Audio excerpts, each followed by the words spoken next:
이슈앤 팩트입니다. 해군은 2월 초에 5조 원 규모의 한국형 항공모함 사업을 세미나를 통해 구체적으로 공개했습니다. 하지만 과연 우리나라에서 항공모함이 필요한 것인지, 얼마나 전력에 도움되는 것인지 알아보겠습니다.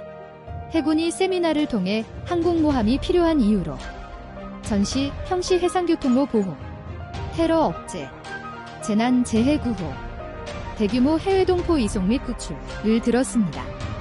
이 중에 간단하게 첫 번째 이유 외에 나머지 이유는 말도 안 되는 소리라고 해도 될 것 같습니다. 5조 원이나 들여 비싼 함재기를 20대나 싣고서 가벼운 임무나 대민 업무에 사용한다는 발상 자체가 굉장한 낭비입니다. 대형 함선이 필요한 비전투 임무라면 이미 독도함과 마라도함이 있습니다.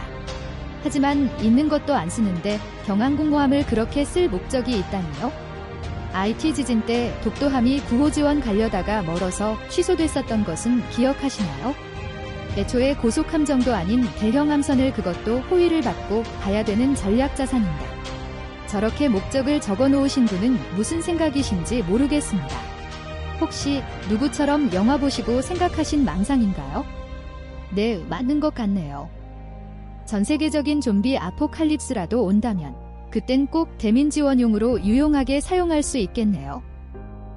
목숨 걸고 부산행 기차를 탈 필요가 없을지도 모르겠습니다. 그렇다면 비슷한 전염병 대유행이었던 이번 코로나 사태 때 해외 동포를 독도함으로 귀국시켰었나요? 천안함, 세월호 때나 겨우 지휘함으로 대민 지원에 참여했을 뿐 그 이전 이후로도 동원된 적 없는데 하물며 항공모함을 그렇게 활용해야 되는 것인가요? 자, 그럼 남은 유일한 이유인 해양교통로 보호 관점에서 확인해봅시다. 지금 국내와 관련된 해양교통로 중에서 가장 많은 물동량을 자랑하면서도 가장 위험한 항로는 바로 중동을 거쳐 말라카 해협을 지나오는 항로입니다.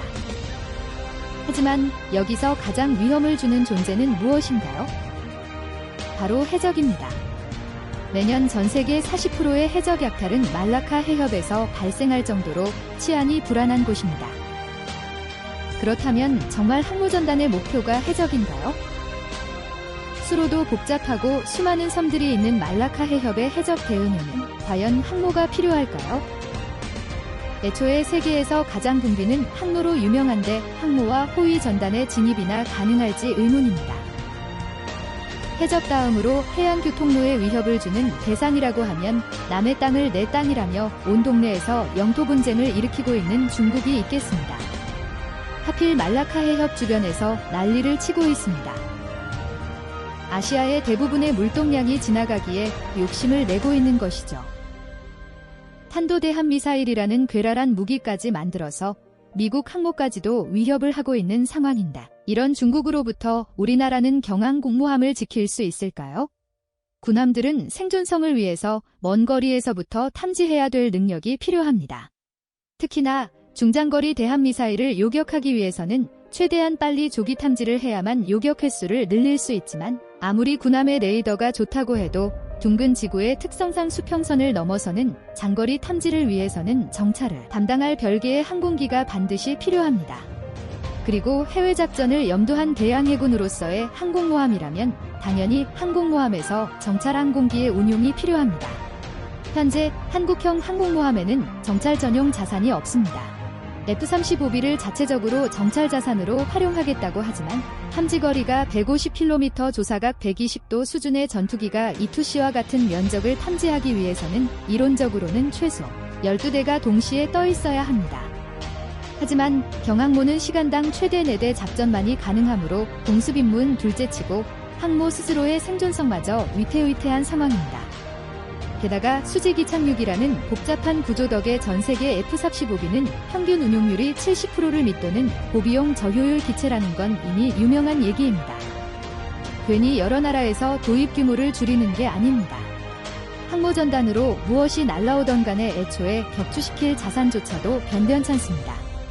개발한 지 30년이 된 SM-2 대공 미사일과 사실상 코앞에서 대응 가능한 램과 골키퍼밖에 없습니다. 과연 이 어마무시한 전력을 중국이나 북한이 두려워할까요? 모든 걸 포기하고 공습작전에만 쓴다고 해도 F-35B는 F-35B와의 무장량에도 차이가 있어서 공포의 2000파운드짜리 벙커버스터는 탑재가 안 되는 상황입니다. 북한의 지휘부 타격은 꿈도 못 꾸겠네요. 그럼 대항작전을 포기하고 너그럽게 공군의 힘을 빌어 본토 주변에서 작전을 한다고 제안해봅시다. 이젠 쓸만해졌을까요? 아니요. 이젠 주변국에 넘치는 잠수함 세력의 위협을 받아야 됩니다. 아무리 작고 구식인 잠수함이라고 해도 큰 위협이 됩니다. 민팩 훈련에서의 장보고함 활약 아시죠? 2000톤도 안 되는 작은 잠수함으로 핵잠수함까지 따돌리고 19중의 대잠 차단막을 뚫고 혼자서 미국 항모전단을 거의 전멸시켰습니다. 그리고 천안함을 격침시킨 잠수함은 40년이 넘은 고물이었습니다. 잠수함은 잠항 이후부터는 위치 파악이 안 되는 은밀성이 그 주무기인데 많은 잠수함 중 극히 일부만 활동을 해도 항공모함은 운용하기 굉장히 어려운 환경이 됩니다. 결국 어디든 쓸모가 없습니다. 해외건 국내건 운용할 환경이 없습니다. 경항모를 똑같이 만들고 있는 일본도 같은 상황일 겁니다. 다만 일본 해군력은 한국과 비교하는 게 많이 어불성설이죠. 일본은 섬나라 국가로서 육군은 포기하고 해군에 많은 투자를 하고 있습니다. 특히나 주변국 대비 많은 이지스함과 정찰 자산들은 경항모의 생존성을 높일 수 있는 조건을 갖추고 있습니다. 이래도 한국형 경항모가 주변국이 겁내는 군사력의 상징이 될까요? 이상 이슈 앤 팩트였습니다.